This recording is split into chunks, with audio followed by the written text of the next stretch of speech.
오늘은 지난주에 이어서 준비는 잘 되고 있습니까? 라는 제목으로 여러분과 함께 말씀을 나누고자 합니다. 우리는 1년 중에 마지막 달인 12월을 보내고 있습니다. 보통 이 시기를 연말이라고 표현을 합니다.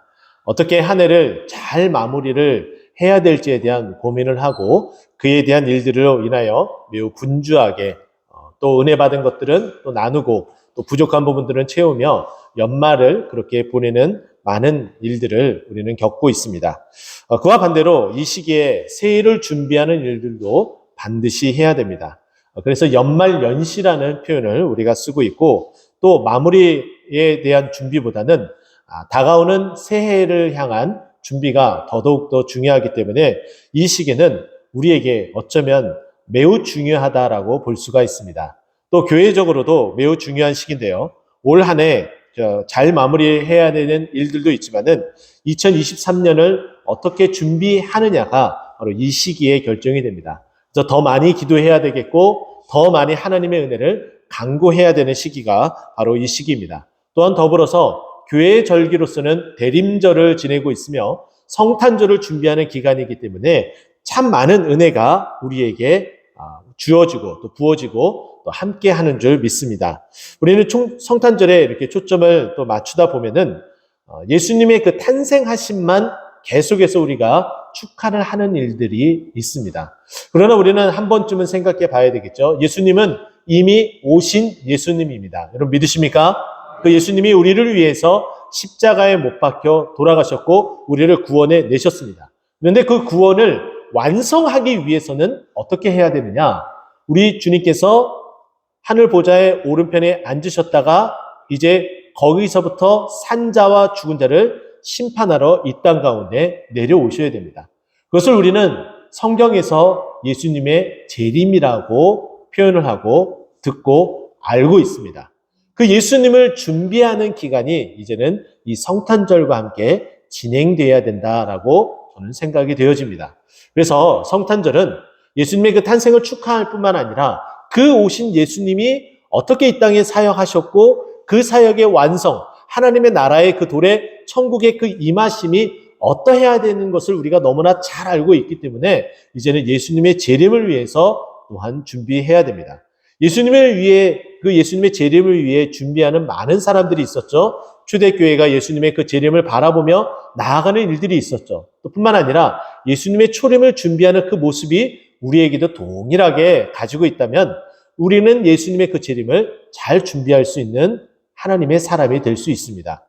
예수님의 재림을 잘 준비하는 한 가지 방법은 다른 어떤 것이 아니라 우리 주님께서 말씀하셨던 땅끝까지 이르러 내 증인이 되리라 복음을 전하는 일이 예수님의 재림을 준비하는 일이다라고 먼저 말씀드릴 수 있겠습니다. 자, 그러면 이 오늘 본문을 통해서 아기 예수의 탄생을 준비하는 그 일들이 어떻게 말씀 가운데 있었는지 저는 여러분과 세 가지로 함께 여러분과 나누고 싶습니다. 저는 첫 번째는 하나님의 말씀이 성취되어지는 그런 준비를 해야 돼요. 하나님의 말씀을 그러려면은 너무나 잘 알고 있어야 되겠죠. 오늘 본문의 그 시작은 1절에 보면은 헤롯 왕 때에라고 언급을 하고 있습니다. 성경에는 헤롯 왕이 4명이나 언급이 되고 있습니다. 오늘 본문에 나타나는 이 헤롯 대왕이 한 사람이고요. 그리고 헤롯 안티바라는 사람이 또 한 번 나오게 되고 또 한 사람은 헤롯 아그리빠 1세 그리고 헤롯 아그리빠 2세 이렇게 등장하게 됩니다. 물론 성경에는 아그리빠라는 표현이 나오지 않기 때문에 우리는 성경을 쭉 읽어 나가다 보면은 다 헤롯인 줄 알고 그렇게 생각하는 경우들도 있습니다.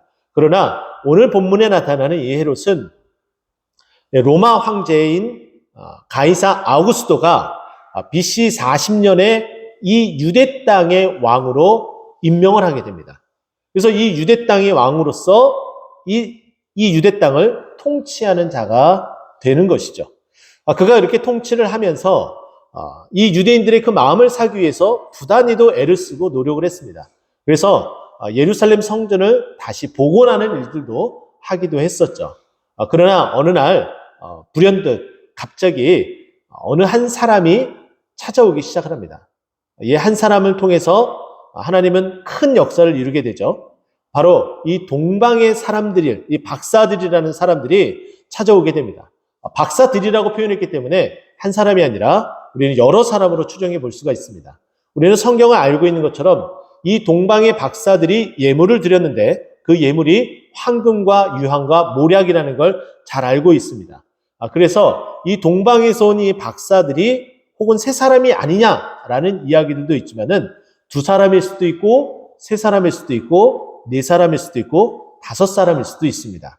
사람은 중요하지 않습니다. 근데 그들이 어떻게 이 자리까지 오게 되었는지가 너무나 중요하다라고 볼 수가 있겠죠.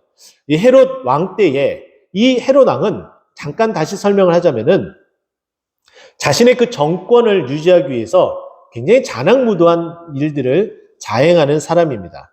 우리가 알고 있는 것처럼 예수님이 탄생한 후에 그 아기 예수를 죽이기 위해서 영아 학살을 자행했었던 그 일도 있었다는 것을 우리는 지난주에 함께 말씀을 나누기도 했습니다. 그만큼 이 정권을 붙들고 움직이려고 하는, 이것을 놓지 않으려고 하는 그 일을 정말 그 마음 가운데 품고 있었던 사람이 이 헤롯 대왕이었죠.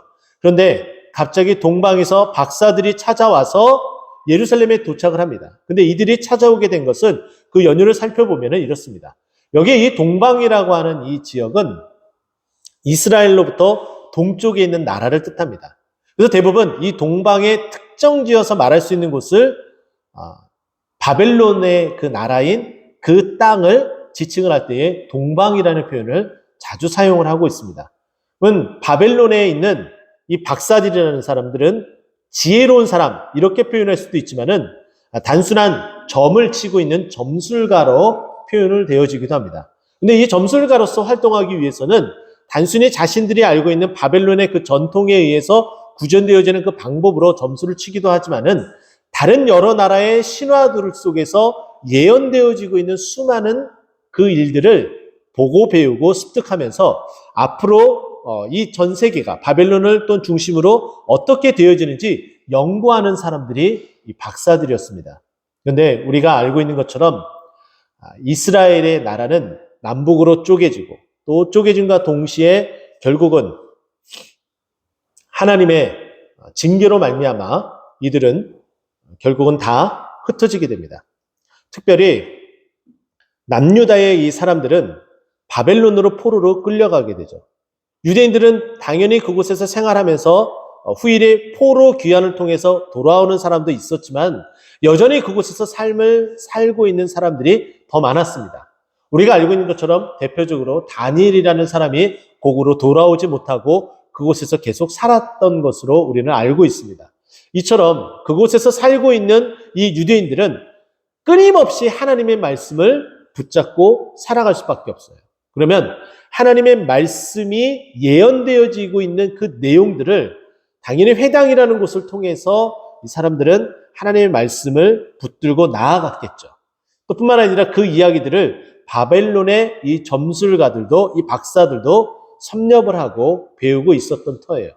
자, 그런데 앞으로 유대인의 왕, 이 왕이 태어날 쯤이 되면 특별한 징조가 나타나는데 그것은 구전되어진 이야기들 가운데 특별한 아주 반짝이는 별이 나타나게 되고 그 시기가 바로 유대인의 왕이 태어나는 때이다라는 것을 배우고 알게 되었던 거예요. 그 시기가 되니까 갑자기 후련히 매우 밝은 별 하나가 떠올랐습니다. 그 별을 보고 동방으로부터 그 별을 쫓아서 박사들이 오게 된 거예요.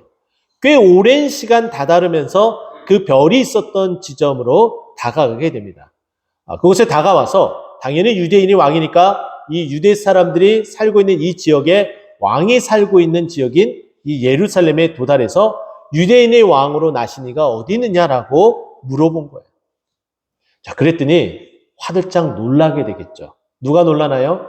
헤롯이 놀랍니다. 내가 왕인데 내가 어떻게 해서 이 왕권을 잡게 됐는데 내가 이 왕권을 놓칠 수 없어. 내가 빼앗길 수 없어. 누가 감히 나의 이 왕권을 빼앗아간다는 것은 있을 수 없는 일이야.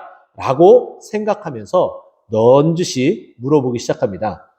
그 왕이 어디에서 정확하게 나는지 누구에게 물어보느냐? 바리새인. 율법 교사들이죠. 하나님의 말씀을 잘 아는 자들이에요. 오늘 본문 말씀 보면은 4절에 보면 대제사장 그리고 서기관들, 하나님의 말씀에 능통한 자들에게 유대인의 왕으로 나시니가 어디에서 나는지에 대해서 물어봅니다. 물어봤더니 하나님의 말씀이 너무나 능통한 이 자들이 하나님의 그 말씀의 그 예언대로 정확하게 답해줘요. 그 대답이 6절 말씀인데요. 이 6절 말씀은 우리가 잘 알고 있는 것처럼 미가서 5장 2절에 있는 말씀으로 우리는 기억을 합니다. 제가 읽어드리면 이렇습니다. 베들레헴 에브라다야, 너는 유다 족속 중에 작을지라도 이스라엘을 다스리는 자가 내게로 나올 것이라. 그의 근본은 상고의 영원에 있느니라. 영원 전부터 하나님께서 약속하셨던 예수님의 그 탄생이 그 예언대로 베들레헴에 난 거예요. 그런데 지금 동방의 박사들이 별을 보고 왔는데 어디로 왔다고요? 예루살렘에 왔다는 거예요. 이 예루살렘에서 베들레헴은 어느 정도 거리가 떨어져 있느냐? 예루살렘에서 남쪽으로 8.2km 정도 떨어져 있습니다.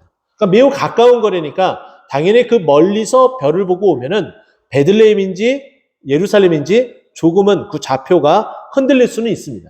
그러나 거의 비슷한 근거리에 있기 때문에 찾아올 수는 있었죠. 그러나 이 박사들이 하나님의 말씀을 정확하게 알지는 못했었고, 하지만은 예루살렘에는 유대의 왕이 산다는 걸 알았기 때문에 혹여나 지금 현재 왕의 자녀가 태어난 것은 아닐까 해서 그곳에 찾아와서 묻고 그리고 경배하려고 왔습니다.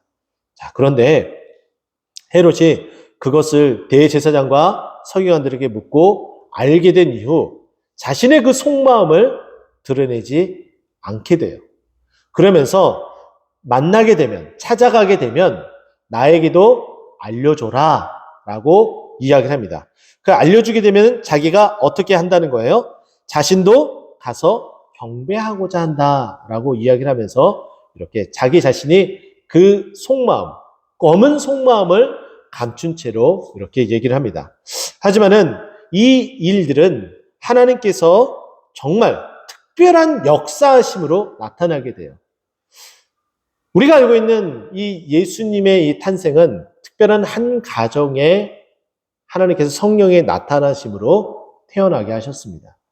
잘 알고 있는 것처럼 하나님의 말씀에 순종하며 살아가는 요셉이라는 사람과 또 하나님의 말씀에 순종하고 순응할 수 있는 마리아라는 이 사람이 약혼한 관계에 있을 때에 성령으로 잉태되게 하시고 예수 그리스도를 탄생하게 하십니다. 근데 요셉이 살고 있었던 지역은 어디였냐면은 갈릴리 나사렛이라는 동네였습니다. 이 갈릴리 이 나사렛이라는 이 동네에서 계속해서 임신한 아직 결혼하지 않은 이 약혼한 이 마리아를 데리고서 만약에 지냈었다면 그곳에서 태어났어야겠죠. 그러면 예수님의 그 탄생은 말씀을 성취하지 못하는 가운데 그냥 끝이 나고 맙니다. 그러나 어떻습니까? 누가복음 2장 초반에 정말 놀라운 일이 벌어져요. 이때 당시에 로마 황제가 누구라고 그랬죠? 아우구스도예요. 이 아우구스도가 누가복음 초반에 2장 4절에 보게 되면은 초반 1절에 보게 되면은 이런 명령을 내립니다. 유대 사람들에게 다 호적해라라고 이야기를 해요. 그 이유는 이랬습니다. 로마에서 유대 땅에서 세금을 다 걷어들여서 로마 본국으로 송환을 하고 또 그것으로 자기 자신이 삶을 영위하고 또 나라를 통치하고 다스려야 됨에도 불구하고 분명히 사람이 어느 정도인지 다 알고는 있는데 그 사람의 숫자보다 걷어들이는 세금이 매우 적었던 거예요. 그래서 정확하게 이 사람들이 어디에 숨어 있지는 않는지 정확하게 이 사람들의 숫자를 헤아리고 그 사람의 숫자를 헤아린 것만큼 세금을 더 많이 걷어들이기 위해서 호적을 한 거예요. 호적을 했다는 것은 본적지로 돌아가서 다 체크를 해라라는 거예요. 정말 이런 일이 있을 수가 없는 일이죠. 자, 그런데 그 명령이 떨어지니까 어쩔 수 없이 요셉과 마리아는 긴 여행을 떠나기 시작을 합니다. 갈릴리 나사렛이라는 곳에서 이 베들레헴이라는 이 곳까지 가야 되는데 요셉이 바로 다윗의 지파에 속해 있기 때문에 베들레헴으로 왔어야 됩니다. 그래서 누가복음 2장 4절 보면은 요셉도 다윗의 집 족속이므로 갈릴리 나사렛 동네에서 유대를 향하여 베들레헴이라 하는 다윗의 동네로라고 되어져 있어요. 다윗의 동네인 이 베들레헴에 요셉이 와야 돼요. 그러면 갈릴리 이 나사렛이라는 이 동네에서 이 베들레헴까지 도대체 거리가 어느 정도 되느냐? 갈릴리 나사렛에서 이 베들레헴까지 남쪽으로 무려 145km나 되는 거리가 떨어져 있습니다. 145km 뭐 걸어갈 수 있겠네 이렇게 생각할 수 있죠. 그러나 상황은 전혀 그렇지 않아요. 왜 그런지 여러분 잘 아시잖아요. 마리아가 지금 어떤 상황이에요? 임신한 상황이에요. 근데 그 임신한 상황이 그냥 임신한 초기가 아니라 거의 막달이에요. 아기가 곧 있으면 태어날 쯤이라는 거예요. 이미 아기를 다 낳으신 분들은 아시겠지만은 막달에 운동을 해야 되지만 너무 많은 운동을 하게 되면 큰일이 벌어집니다. 아이가 갑자기 큰 무리로 인하여서 유산이 될 수도 있고요. 그리고 조산일기로 인하여서 큰 어려움을 겪을 수도 있습니다. 근데 이 145km라는 이 시간을 지나면서 무려 성인의 발걸음으로 옮기기 시작하면 하루하고 7시간 정도 걸린다고 합니다. 그럼 하루 이상을 걸어 내려와야 되는 상황이에요. 매우 힘들고 어려운 시간들을 호적하기 위해서 내려와야 된다는 거예요. 자, 그런데 우리가 잘 알고 있는 것처럼 베들레헴에 도착을 했을 그 당시만 하더라도 아직 특별한 징후가 나타나지 않았어요. 그런 힘들고 어려웠기 때문에 산통이 일어나기 시작하고 아기가 곧 나올 것만 같은 그런 상황까지 다다르게 되었습니다. 빈방을 알아보려고 해도 도저히 찾을 수가 없는 상황이었어요. 왜냐하면 평시 같으면 당연히 있었겠지만은 이 로마 황제의 명령으로 인해서 많은 사람들이 동일하게 흩어져 있었던 곳에서 자신의 그 본적, 각 지파의 그 곳으로 다 향했기 때문에 사람들이 한꺼번에 몰려진 그 상황으로 인하여서 도저히 빈방을 찾을 수 없는 상황이었습니다. 그런데 한 가지 더 놀라운 것은 이 갈릴리 나사렛이라는 곳에서 베들레헴까지 오는 이 길이 단순히 그냥 평지가 아니라 산속이라는 거예요. 소위 말해서 트레킹을 해야 되는 상황이에요. 이 쉽지 않은 거리를 왔습니다. 근데 아기가 조산되어지도 않고 유산되어지도 않고 그대로 하나님께서 보존해 주시고 있는 거예요. 무엇을 위해서요? 하나님의 말씀을 성취하기 위해서. 하나님의 그 말씀이 그대로 이루어지기 위해서 하나님은 역사를 주관하셔서 아구스도가 그 영을 내려서 움직이게 하게끔 하셨고 또 하나님의 그 말씀이 그대로 성취되기 위해서 예수님의 그 탄생이 베들레헴으로부터 이루어지게 하셨다는 거예요. 우리는 2000년이 지난 지금의 예수님의 탄생을 준비하는 자들이 되었습니다. 또 더불어 예수님의 그 재림을 준비하는 자들이 되었습니다. 제가 말씀드렸던 것처럼 예수님의 탄생과 예수님의 그 재림을 준비하는 자들은 당연히 성경이 말씀한 대로 하나님의 말씀이 성취되게끔 이루어야 되는 거예요. 그러기 위해서는 당연히 하나님의 말씀한 대로 순종해야 되는 것이죠. 여러분 하나님의 말씀을 순종하며 우리 주님의 탄생과 그 재림을 준비하는 자들이 되겠습니까? 믿음으로 받으셔야 돼요. 언제든지 하나님의 말씀을 우리에게 주시면 그 말씀에 순종해서 나아가는 것이 우리 주님의 탄생과 재림을 준비하는 일이라는 거예요. 하나님의 말씀이 1.1획도 이루어지지 않아서는 안 된다는 거예요. 당연히 하나님의 말씀이 다 이루어져야 된다는 것이죠. 우리는 다시금 언제든지 하나님께서 어떻게 말씀하시든지 그 말씀에 순종하여 하나님의 말씀을 성취하고 주님의 오심을 준비하고 예비하는 믿음의 사람이 되기를 간절히 축원드립니다. 저는 두 번째는 기뻐해야 됩니다 라고 함께 나누고 싶어요. 10절 말씀 보면 그 이야기가 나오는데요.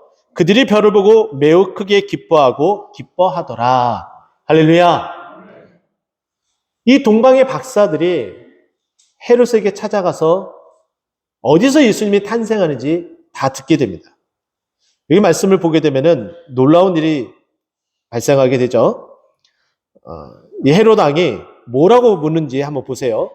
대제사장과 서기관들에게 4절입니다. 왕이 모든 대제사장과 백성이 서기관들을 모아 그리스도가 어디서 나겠느냐 물으니라고 이야기를 해요.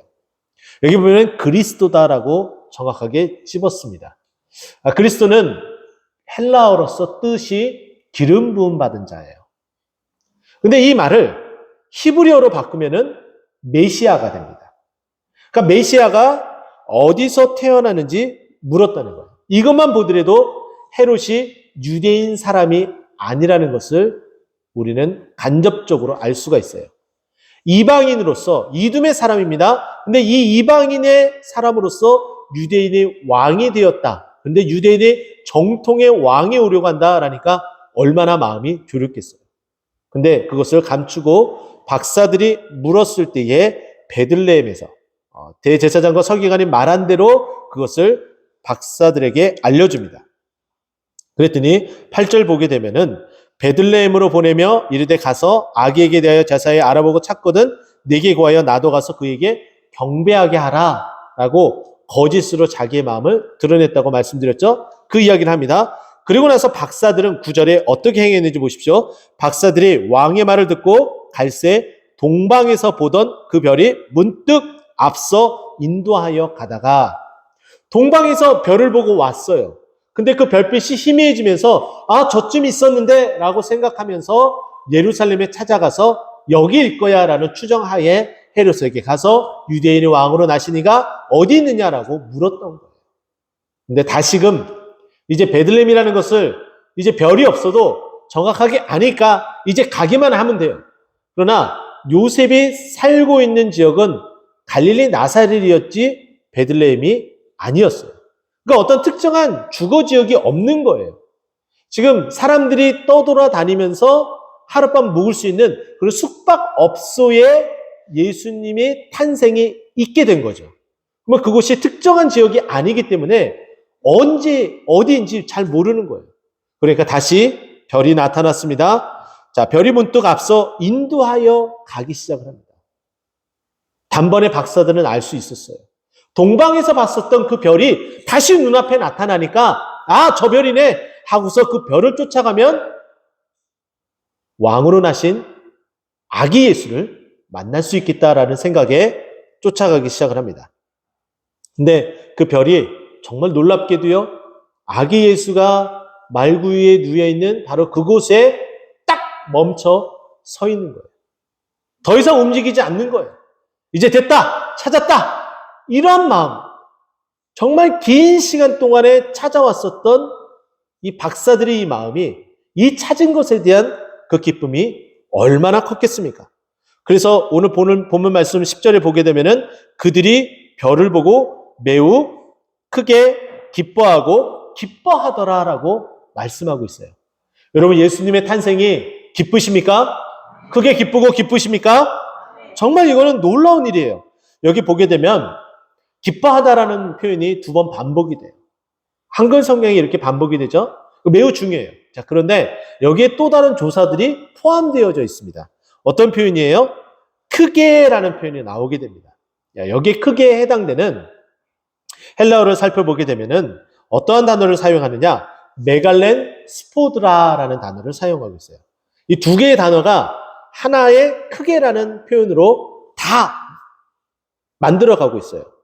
근데 우리가 알고 있는 것처럼 이 메갈렌이라는 표현은 우리가 평소에 많이 쓰는 메가, 크다라는 뜻과 일맥상통해요. 자, 그런데 여기에 스포드라라는 이 단어가 매우 독특하게 이 뒤에 붙어 있는데 이것은 뭐냐면은 큰데 이 큰 것에 더 넘쳐나게라는 뜻을 포함하고 있는 거예요. 그러니까 기쁨이 매우 커요. 근데 이 큰 기쁨이 어떻게 된다는 거예요? 너무 큰 나머지 큰 곳에서 더 넘쳐났다는 거예요. 그러니까 기쁨이 얼마나 큰지 이루 말로 형용할 수 없다는 거죠. 지금 여러분들은 마스크를 다 착용하고 있어요. 근데 요즘 젊은 사람들이 뭐 드라마나 뭐 영화나 그런 거 있어서 보게 되면 좀 특별한 행동들이 나옵니다. 어떠한 놀라운 일을 발견하거나 정말 환상적인 일을 맞닥뜨리게 되면은 특별한 행동들을 해요. 제가 잠깐 보여드리면 이렇습니다. 이것을 젊은 세대들이 뭐라고 표현하냐면 입틀막이라고 해요. 입을 틀어 막는다. 이렇게 표현을 하게 됩니다.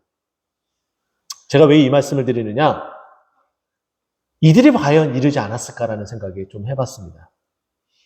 마태복음 13장을 보게 되면 예수님이 여러 비유들을 하세요. 그 중에 이런 비유가 있습니다. 땅에 가서 밭을 개간을 하는 거예요. 열심히 그 밭을 개간하기 위해서 농기구를 가지고 개간을 합니다. 밭을 맨다 그러죠. 열심히 이렇게 메고 있어요. 근데 탁 매려고 탁 찍었는데 뭔가 닿는 듯한 느낌이 나요. 쿵 하고 닿는데 이거는 큰 돌을 닿는 듯한 느낌과는 전혀 달라요. 이게 뭐지? 라는 생각에 조심히 그 주위를 더 파 내려가기 시작을 합니다. 파 내려갔더니 무엇이 나오는 거예요? 직감하시죠? 큰 보물상자가 하나 드러나게 됩니다. 이 보물상자를 다른 사람들이 볼까 주위를 살펴본 후에 살짝 열기 시작을 합니다. 한꺼번에 열면 갑자기 이 안에서 뭐 뱀이 나올 수도 있고 다른 어떤 것이 나올 수 있으니까 조심스럽게 살짝 엽니다. 근데 살짝 열자마자 밖에서 빛이 들어가고 그 들어간 빛이 반사되어져서 다시 나에게 그 빛이 오기 시작을 하는데 너무너무나 반짝이는 빛이 황금빛이 나오는 거예요. 말인즉슨 이 상자 안에 황금이 가득하게 있는 거예요. 그러면 이 상자를 확 열겠어요? 안 열겠어요? 살짝 보겠죠? 그래서 딱 닫은 다음에 주위를 살펴보고 너무 기쁜 나머지 소위 말해서 입틀막을 하는 거예요. 그리고 나서 아무도 안 봤다는 그 안심하에 이 상자를 다시 땅속에다 다시 묻습니다. 그리고 나서 이 사람은 어떻게 하겠어요? 성경에 보면 예수님이 비유하신 거예요. 자기의 전 재산을 다 가지고 팔아다가 돈을 만들어서 이 밭을 산다라고 이야기를 해요. 예수님은 왜 이런 비유를 하셨을까요? 천국이 이와 같다라고 말씀하셨습니다. 여러분, 천국. 예수님을 통하지 않고서는 우리는 천국에 갈 수가 없어요. 할렐루야! 예수님의 탄생은 우리가 천국으로 갈 수 있는 길이 열려졌다는 거예요. 할렐루야! 자, 그러면 우리가 천국에 갈 수 있는데 얼마나 기쁩니까? 그럼 기쁨이 어느 한정되어 있는 기쁨이겠어요? 스포드라 넘치는 거예요. 넘쳐나는 거예요. 그 기쁨이 클 뿐만 아니라 더 크게 넘쳐나는 거예요. 그래서 정말 전율이 오르는 거예요. 너무 기쁜 나머지 입틀막을 할 수밖에 없는 상황까지 이르게 된다는 거예요. 이번 성탄절이 그런 성탄절이 되었으면 좋겠습니다. 우리의 상황과는 전혀 상관없이 지금 실직을 하고 사업이 힘들어지고 또 자녀들은 속색이고 정말 앞길이 콱콱 막혀져 있고 재정적으로 힘들고 몸은 아프고 질병 가운데 있고 주님께서 나를 데려가시면 어떡하나 이런 생각으로 인해서 정말 힘들고 어려운 그 나날을 보내고 있는 우리의 모든 상황들은 상관이 없어요. 그것과 상관이 없어요. 아무리 그런 상황일지라도 그 모든 것들을 한 방에 해결할 수 있는 유일한 방법은 우리가 주님 앞에 천국으로 갈 수 있는 길이 열려졌다는 그 일이 너무 기쁘고 감사한 거예요.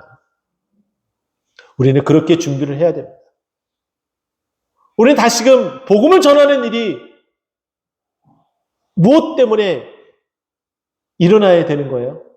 주님 다시 오심을 준비하는 기쁜 마음으로 복음 들고 산을 넘는 그 자들의 발걸음이 기쁜 발걸음이 되어야 되는 거예요. 주님의 몸된 교회를 위해서 일하는 그 모든 일들은 다 주님을 기쁘시게 하는 일이고 우리 또한 기뻐할 수 있는 일이라는 것을 꼭 기억하시고 주님 다시 오심을 기쁨으로 준비하는 우리 모두가 되기를, 그렇게 천국을 준비하는 우리가 되기를 예수 그리스도의 이름으로 축원드립니다. 마지막 세 번째는 드림이 되어야 됩니다. 오늘 보면 말씀 11절 말씀 보게 되면은 악에게 경배하고 보배함을 열어서 황금과 유황과 모략으로 제물을 드립니다. 우리는 이 부분을 너무나 많이 들었어요. 아까 말씀드렸던 것처럼 세 명이라 말할 수 있기도 하지만은 아닐 수도 있습니다. 어쨌든 이들이 드린 예물은 황금과 유황과 모략이에요. 근데 이 세 가지 예물에 가지고 있는 각각의 뜻이 있습니다. 근데 이들이 그런 뜻을 가지고 오기도 했지만은 정말 다른 뜻의 의미도 있는데 그것을 이제 예수 그리스도가 오셔서 다 이뤄내고 성취해 나가신다는 거예요. 황금은 뭐냐? 당연히 그 왕을 인정하는 예물입니다. 어느 나라든지 나라가 세워지고 왕이 취임을 하게 되면은 그 왕에게 축하하는 의미에서 이와 같은 제물을 보냈다고 합니다. 그러니까 당연히 예수님의 그 탄생은 예수님이 유대인의 왕으로서 탄생함을 말하고 있지만 더 나아가서 예수님의 오심으로 말미암아 하나님의 나라의 왕권이 완성되어졌다는 거예요. 할렐루야. 그래서 황금에는 하나님의 나라의 완성을 뜻하고 그것을 준비하는 자들이 되었다는 거예요. 또 두 번째는 유향이죠. 이 유향은 향이라는 거예요. 또는 향수와 같다라는 거죠. 이것은 특별히 고대의 신전에서 신을 향해서 제사를 드릴 때에 사용했었던 것과 같은 거예요. 이 말은 다시 말해서 무엇이냐면은 예수님이 하나님의 아들인 것이에요. 왜냐하면 이때는 당시에 왕과 이 제사장의 역할을 다 감당을 했어요. 그리고 또한 왕이 신으로 추앙받는 일들이 많았습니다. 그래서 로마 황제도 자기 자신이 신이라고 이야기를 했잖아요. 그렇기 때문에 신에게 드리는 이 제2의 용품으로서 유향을 드리는 거예요. 근데 우리 예수님께서는 이 땅에 오실 때 어떤 모습으로 오셨어요? 대제사장으로 오셨어요. 대제사장으로 오셔서 하나님의 백성들을 위해서 제사를 드릴 때에 제물을 따로 준비하지 않으시고 자기 자신의 제물이 되신 거예요. 그리고 우리 예수님은 죽으시고 부활하셔서 하나님의 아들, 하나님인 것을 증거하셨습니다.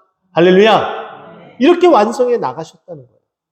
하나님의 나라를, 하나님의 그 구원을, 하나님의 그 천국을 이렇게 완성해 나가신 거예요. 또 세 번째는 모략입니다. 모략은 어디에 주로 쓰이느냐? 시체의 방부를 방지하기 위해서 쓰고 있습니다. 예수님께서 우리를 위해서 십자가에 못 박혀 돌아가시죠? 예수님의 그 제사를 위해서 막달라 마리아가 향유를 붓게 되죠? 똑같은 일을 하시고, 똑같은 일을 한 거예요. 이 박사들이 그렇게 준비해서 예수님의 그 장사를 예비하고 준비했던 거예요. 자, 그런데 이 모든 것들을 이제 우리의 상황하고 좀 연결해서 마지막으로 말씀드리면 이렇습니다. 우리는 이 모든 것들을 다 준비할 수도 있지만은 이제는 우리가 살고 있는 이 사회 가운데에 공통적으로 사용하고 있는 화폐로서 대부분 이렇게 헌금을 하고 헌물을 하게 됩니다. 금액의 많고 적음은 중요하지 않습니다. 오히려 하나님께서 그 마음의 중심을 보시기 때문에 과부의 2렙돈을 더 귀하게 받으신다는 것을 우리는 이미 너무나 잘 알고 있습니다. 그러나 이 예물드림이 특별히 가지고 있는 것은 예수님이 하나님의 아들인 것, 신인 것을 인정하는 것이고 그 예수님이 하나님의 나라를 회복하고 그리고 완성해 나가는 것을 의미한다고 말씀드릴 수 있으며 그리고 예수님의 그 십자가의 그 지심을 미리 준비하는 것이었음을 제가 잠깐 나눴습니다. 그것처럼 우리가 주님 앞에 드려지는 예물이 그렇게 주님의 나라와 주님의 그 신성을 선포하고 또 주님의 그 구원, 예수님의 그 십자가의 지심과 그 죽으심과 장사 지냄을 예비하는 것은 구원과 관련이 있잖아요. 우리가 드려지는 주님 앞에 드려지는 모든 예물들은 하나님의 나라, 하나님에 대한 선포, 그리고 구원에 대한 메시지를 우리가 선포하고 나눌 때에 우리 예물이 귀하게 쓰여져야 된다는 거예요. 저는 여러분들에게 이렇게 말씀드리고 싶어요. 우리가 주님 앞에 교회에 헌금하는 모든 예물들이 정말 이렇게 귀하게 쓰임받게 되기를 간절히 소망합니다.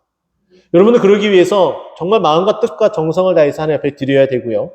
그리고 또 이 예물이 정말 잘 쓰여지기 위해서 기도하고 또 두 눈을 똑바로 뜨고 함께 제대로 쓰여지기를 바라며 나아가야 된다는 거예요. 여러분이 알고 있는 것처럼 우리 교회의 재정에 대한 상황들이 어떠한지 여러분 잘 아실 거예요. 더 하나님 앞에 이 예물들이 잘 쓰여져서 이 교회가 온전히 세워지고 주님의 영광이 될 수 있도록 힘써 마다않는 우리 모두가 되기를, 그렇게 성탄을 준비하는 우리가 되기를 예수 그리스도의 이름으로 축원드립니다. 기도하겠습니다.